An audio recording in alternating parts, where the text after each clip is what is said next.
Hello again, it's Clinton and I'm back with more Destiny, and we're looking at the Thorn bounty, A Light in the Dark. This is part 2 of the series. I have to apologize for taking so long to come up with this new video. It's been rather busy for me. In the new year, I actually got quite sick to kick off 2015, and so I'm still sort of recovering from a really nasty cold. And so I haven't had a lot of time to play Destiny, but I did actually spend a day or two plugging through this bounty. As you remember from part 1, I was on step 3 of the Thorn bounty, and this is getting all those void kills in the Crucible. And whew, it was rough. It was rough. You may remember I used the fusion rifle, and I was using my hunter as the gunslinger, and I wasn't doing too well. I was doing okay. Since then, well, let's back up a bit. Around the time of the first part of the last video, I ended up with about 111 points out of the 500 required to finish the step of the bounty. Now, since then I wised up and I switched from gunslinger to blade dancer, and I switched over from a fusion rifle to shotgun. And with that setup, I had quite a bit more success. Not drastically better, but it felt better to me. I felt like I was doing a little bit better each game. It was a bit less awkward because I was using a very average fusion rifle. I didn't have any legendary or exotic fusion rifle that could do void damage, so I was pretty much stuck with this crappy blue one. And it was very frustrating to use. Now I switched over to the comedian shotgun, which is void damage, and with the blade dancer there's a very specific setup that I would recommend that you do, since I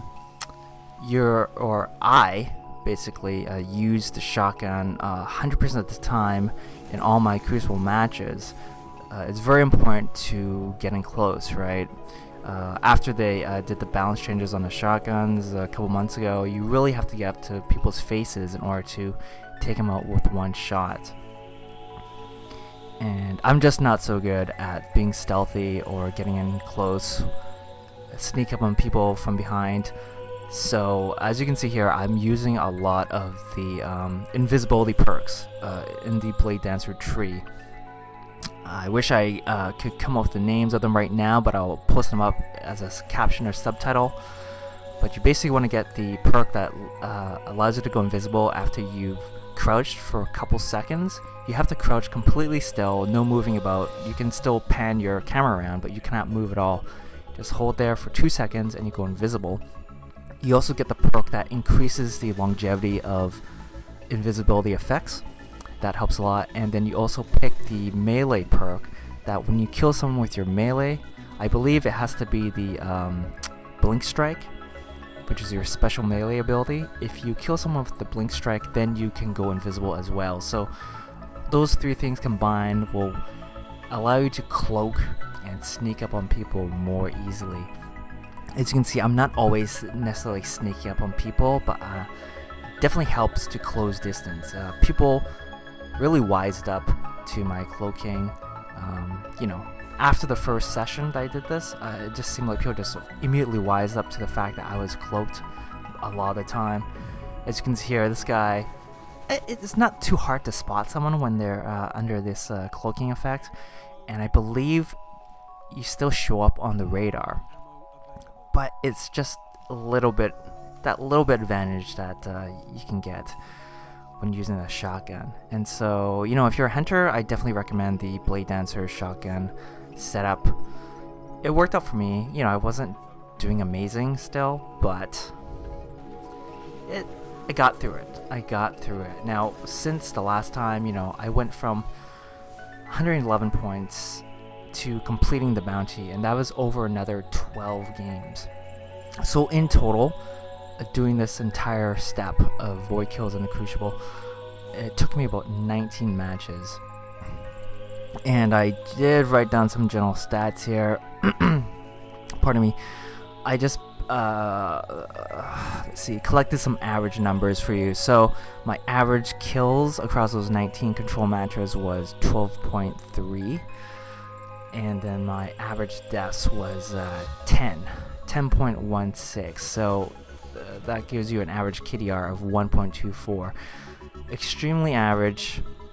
But you know what? I expected to get this done over closer to 30 matches, and I got it done in under 20. So that was a relief, for sure. Pardon me, I'm still, as I said, I'm still recovering from a cold, and so there's still stuff going on with my throat. Yeah, so as you can see, I also enabled the blink, which is the Blade Dancer's, one of the Blade Dancer's options for the double jump. Not a huge, well, I like it, but I'm not very good with it.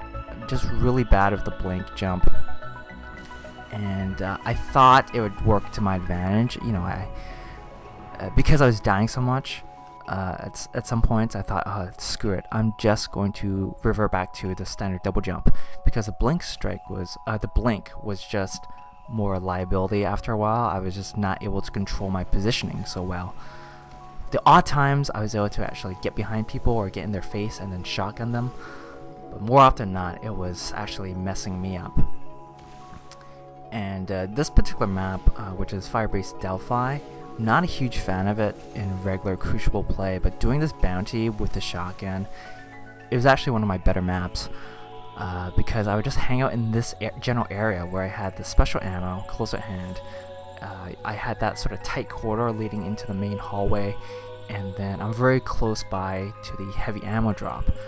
So along the shotgun, I also had equipped my heavy machine gun, which in this case is the Zombie Apocalypse W47, and definitely more than a few matches, racked up a lot of kills because I was close at hand to the heavy ammo, got it, pulled out the Zombie Apocalypse, and went to town.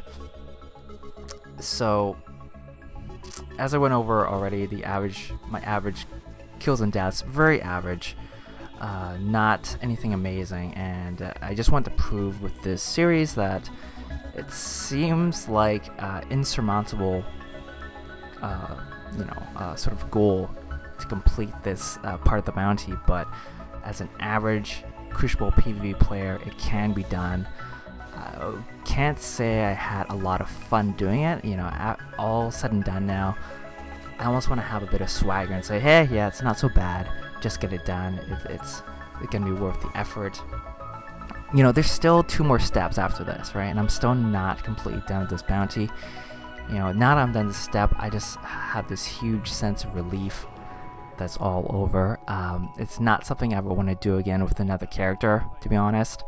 It's just not a good bounty. I don't like the design of it. I don't like how punishing it is. It's definitely cruel and unusual punishment. For people who hate PvP, I can totally sympathize. It's a no-go for you guys. You know, to tough it out in the PvP and yet do another sort of difficult task after this, just to get a hand cannon, you really have to like your hand cannons, and you really got to be like a guy who likes collecting stuff. So, you know, if you're a completionist, you want to collect every single exotic weapon, then yes, you're gonna get the Thorn hand cannon out of this, but whew, you really got to judge for yourself whether it's gonna be worth it. And that was really stupid of me. I still had ammo in my Zombie Apocalypse. I could have just backed up. I knew guys would come around the corner, but I thought I would just crouch and go activate my cloak, but it did not happen. They beat me to the punch, and that was really stupid. I could have got at least 2 or 3 more kills if I just backed up there. But yeah, this particular match is one of my better matches, and just running around like a maniac, once in a while stopping to activate the cloak so I go invisible. Boom. And yeah, just making sure at all times getting as close as possible to my targets. But yeah, so many times I thought I would down a guy with 1 shot, and nope, I had to pull off another shot or do a melee. And now, you know, it's suboptimal, to do any of your kills aside from doing it with your void weapons, right? So in my last video, you could see I was being very undisciplined. I was being very sloppy. I was using the gunslinger. Once in a while, I would activate my golden gun super to kill guys that way, or I would switch to my primary weapon, which was the Surus regime, to kill guys that way. No, all I was doing was wasting my time. Sure, I was killing guys, but it was not going. Those kills were not going towards my Thorn bounty, right? So you really need a ton of discipline when you do this. It's got to be always void weapons. You know, there are times where yes, I need to melee a guy to kill him in order to prevent myself from dying, but those are more of the exceptions rather than the rule. And yeah, see, it sounds to this where it's just like I let a guy just slip past me, and then I chase him down, and then by then it's too late. You know, he's already got like 1 or 2 buddies close by, and then this whole thing was really frustrating. I'm so glad it's over. Here was a nice little exchange where I catch 2 people flat-footed. Now, you know, I gotta say, this bounty really emphasizes the highs and lows of Crucible. And in general, I feel that in Crucible you get some incredible highs paired with some incredible lows, right? When you're just being dominated in some games. But then once in a while you have these totally magic moments of just you're just in your groove, and you just get those 2 or 3 kills in a row, and you just feel like a god. You feel like you actually feel like you know what you're doing. And so you get the same thing here in this bounty, where I feel like I was playing against my strength the whole time. I'm not a guy who just runs around with a shotgun all the time. So it's a real switch in play style for me, and it's a real challenge. As such, when I was able to string together a lot of kills, when I was able to come out of a game with like a 2.0 KDR, it felt great.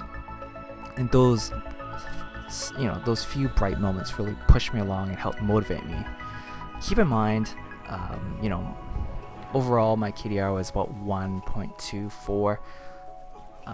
Even if you're negative, even if you go negative in most of your games, you're gonna make progress. Just keep in mind it's gonna take that much longer, right, to complete this bounty. Let's say you get a 0.5 KDR. You're looking at so you get 5 kills in a match, you die 10 times. Well, those 5 kills are going to be worth 25 points. The deaths are going to set you back 20 points. So your net gain is 5 points, which is very little, but at least you're making progress. And sorry, I was just blabbing. I missed the part where you actually saw me complete the bounty. I was just killed that last guy of the zombie apocalypse. Now I just cut to the tower, where once you complete the step, you go and you talk to the speaker. I gotta thank the viewer from the last video who corrected me. You do not have to see Xur for this next step. You just see the speaker, and then you talk to him, and he says, "Hey, thanks. Now go get me this thing." The thing you have to get, you just buy from him, which costs you 1 motor light. Right, so, and then after this, then you're on to the next difficult task, which is the final step of the bounty, which you have to kill a specific enemy in the Summoning Pit Strike. And I'm gonna release a video that covers that. I actually attempted it once by myself, and it's a little bit harder than I expected. The thing is, they spawn a specific version of that strike for you. For the step of the bounty, it's a level 26 version of the Summoning Pit Strike. So it's not like you can just waltz into the standard version at level 12 or something. It's not like you can do that. No, there's a specific version with tougher enemies, and then it's a drag. I can already tell it's a drag. So here I almost forgot to buy that item from the speaker. It's this infusion of light, so it costs you 1 motor light, and then you take that, and then on you go to the final step, which is to kill Zyor, the Unwed, in the Summoning Pit Strike. So that is pretty much it. I'm glad this step of the bounty is over. I just wanted to document my journey through that, and just to encourage you all who have yet to finish this step of the bounty to just go for it. It's totally doable. You just have to grit your teeth and suffer through, you know, a dozen or so matches, maybe up to 20 matches if you're an average player like myself. And yeah, I have one more thing to cover, and that is a channel update. I will not be posting as much going forward. Previously I was posting maybe 2 to 3 times a week, but I have to scale things down now to maybe once a week, and that's unfortunate, but just things are just changing in my personal schedule. I am a game designer and indie developer, and I just need to finish a game project that I've been working on since last year. Destiny has been great, but it has been sort of getting in the way and cutting into that valuable time that I should be sitting down, buckling down, and finishing my work. So going forward, I would definitely like to keep posting, but it's going to be down to once per week. But I thank you all for watching and for supporting this channel. I welcome any new subscriber that's joined in the last couple weeks. Welcome. And I hope to continue just posting some good videos for you guys to watch. Coming up, I'll have reviews of the strikes. I'll do something with the story in Destiny, and of course I'll cover some gameplay now that they have control added to the Dark Below PvP maps. I'm going to cover some of that as well. So yeah, that was about it. Thanks for watching, and I'll see you guys next time. Ciao.